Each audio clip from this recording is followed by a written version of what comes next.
So before I moved back to him, we had switched our cell phone plan from Cricket to AT&T. And I kept getting this gut feeling he was doing something with somebody else. And I was right. Oh, I was right. I'd already moved back before I really found out. I was sitting there telling my friend, I'm like, my intuition's gone bad. Because he had decided one night that he was going to go to Tampa with his friends. He had never done that. I was like, okay. And I'm like, what friends? He's like, friends from work. Okay. So I'm sitting there and my gut's going off real bad. He ain't answering my texts, my phone calls. And I'm like, why would you not answer them when I'm not really bothering you? I'm just checking to see how you're doing. Not even my text. So I go through this phone plan again. I've been seeing the same number for a long time. And it's at the same time every day. Almost. It's a routine. There's a pattern in it. Let me put it that way. There's a routine and pattern. Okay. So I've already picked up on this number. Well, I go and see my best friend, Tom. And I sit on her porch and ask her to come outside. And please sit next to me while I dial this number. She did. I gave her that. She sat with me for a long time that night. When the woman picked up, I don't remember what I said to her. I really don't. I was so shocked. And I know I said something to her. I just don't remember what it was. But she didn't expect it either. And so he ended up blowing my phone up. And I'm answering. I'm like, you're going to get your shit and get out of my house. I said, I still pay your rent. I've been paying your rent while not living with you. Like, you don't get your shit and get out of my house. And he's like, no. It ain't what you think. It's just blah, blah. No, you're getting your shit and getting out. And he ended up not coming home that night. Still. And said he slept in his car. Well, I told him, I said, he come home the next day after work. And he's like, can we talk about this? I was like, are you going to tell me the truth? And he's like, yeah. I was like, how long you been messing with her? He's like, 8 months, 9 months, something like that. And I was like, so you're messing with me and her at the same distance.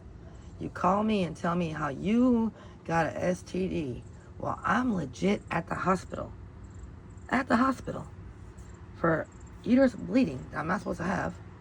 Didn't do anything to get it. And you're telling me you have an STD. I legit get full workup, get pre-treated because I'm paranoid. And they come back with negative. And you're telling me I'm the one who gave it to you? And I got a witness saying that I was negative. Shit, I cut the voicemail and let me hear it. And I lost my junk. I was like, just get your stuff and get out. He's like, well, I ain't gonna talk to her no more. She broke up with me. I don't care if she broke up with you or not. I don't want you no more. He's like, please let's try again. I said, no, you stay on the fence with me. You've always been on the fence. You won't get off the damn fence and jump all in. I said, you never have. You told me you were going to. You still ain't. He's like, well, I was going to leave you. Well, then leave me. You got options? Bye. And he didn't expect that. He said, I beg him to stay. No. Not at that point. I'd already thought it through. I thought it through because every man I've ever been with until him has cheated on me. Every one of them. Now, the problem is we end up talking, getting everything out. And he's like, can you forgive me? I was like, yeah, I can forgive you over time. It ain't gonna go away overnight. He said, then can we try again? I said, you don't got that fence? He said, yeah. Okay, we can try this again. The reason I moved him back to near his child and paid $6,000 to move him back towards his child is because of that child, not him. It had nothing to do with him. Because I was already done. Like, you legit cheated on me with another woman for months. You left me at the house to go sleep with another woman and lied to me about it. So when we moved back to his child, I gave him another chance. Like, I healed from it enough. I forgave him, and I started letting him have another chance. But when we got back to where his child is, and his child is home, it's like a flip, like a switch flipped. And he went right back to the raging asshole he was before we left here. Like, he has legit jumped on the hood of my car and tried breaking my windshield with me driving my car, a passenger in my car, and his son sitting there watching him. He has threw a whole tube egg at my car because I was leaving. Because he told me leave. When I say I went through more abuse when I moved him closer, I'm not lying. So at some point, a flip switched in me. And I started delivering back some of what he was delivering to me to see if he liked it. He got mad at me. He was like, why you treat me that way? I said, why you treat me that way? I don't. Okay. So I continued gradually adding to it. Whatever he did, I gradually added to it. Now, I will not lie to you, I still loved him.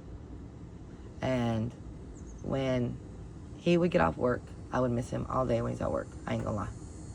But when he would get off work, I would wait for his reaction, his actions, to know what I had to do that day. If I had to walk on eggshells, I had to be quiet. If I could actually walk up and hug him and love on him. And he knew I was doing this. And instead of him helping change, which he could have done, he started messing with somebody else and cheated on me with another girl for a whole year. And I guess the day he moved out, I'm guessing now that she said she was pregnant because he didn't plan on leaving me. Because he would plan on leaving me, he would have left me as soon as he got with her. So, I guess that's what happened. I don't know for sure. The day he moved out was the only time I broke down in front of him that I was not hit to break down. That was the only time I could break down in front of him that I could not stop my tears and my emotions. And yes, it broke me down. But it didn't break me. It just broke me down. When he left, he had told me, we'll see what happens. Don't worry. I don't know what's going to happen, but we'll see.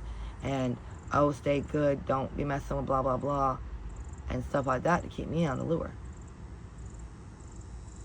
Well, at that point, I don't want nobody touching me. Nobody, not even him. Not even him. That was my time to heal. I needed that without nobody around me. Straight up, that could not hold my hand. And nobody could hold my hand that I was around. So I did that alone.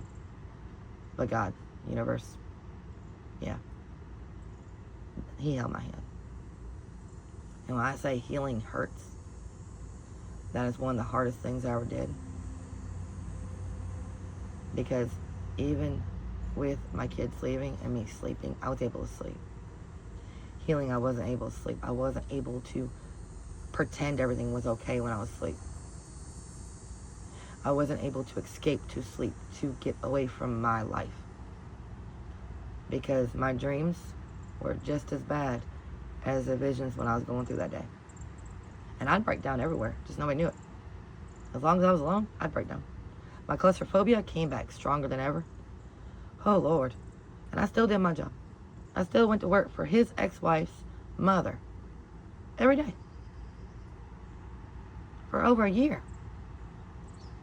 I worked for her. I started before he left, and I continued till the day she let me go. And the reason why she let me go is because she asked me if I enjoyed my job anymore, and I said no.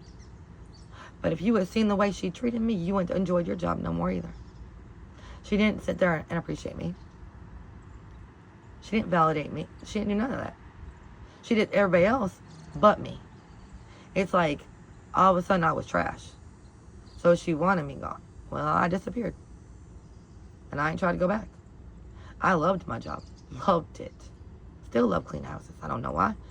I like the validation of getting something accomplished and I can see. But it was rough, and she knew that I was breaking down on the job. Because I'd come out crying, eyes, swelling. No tears, but eyes swelling. Walk outside, smoke a cigarette, come back in and go work. Now, that did not affect my work ethic. I still busted my ass. Like there was nothing wrong with me. And that's the difference in me and most people.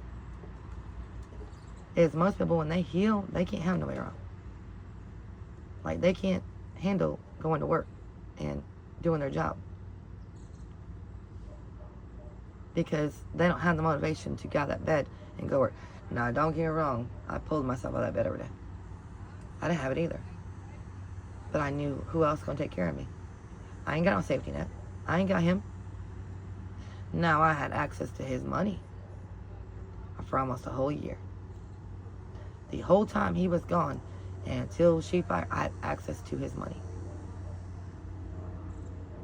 Yeah. And I did not shut it down. And the account's in my name and his secondary. And the card he was using was my name, not his. And I tell you, I am the kindest person. Even when you fuck me over, I really am. Because I'm not going to get my vengeance, except for one person. That person better just not catch me nowhere where I don't respect that house. Because I got hit by someone else trying to go hit her. And more than once. It wasn't just once. It was a lot. Every time she come around or we go stay with them, it was always physical abuse from him. So yeah, no. That one needs a wake-up call.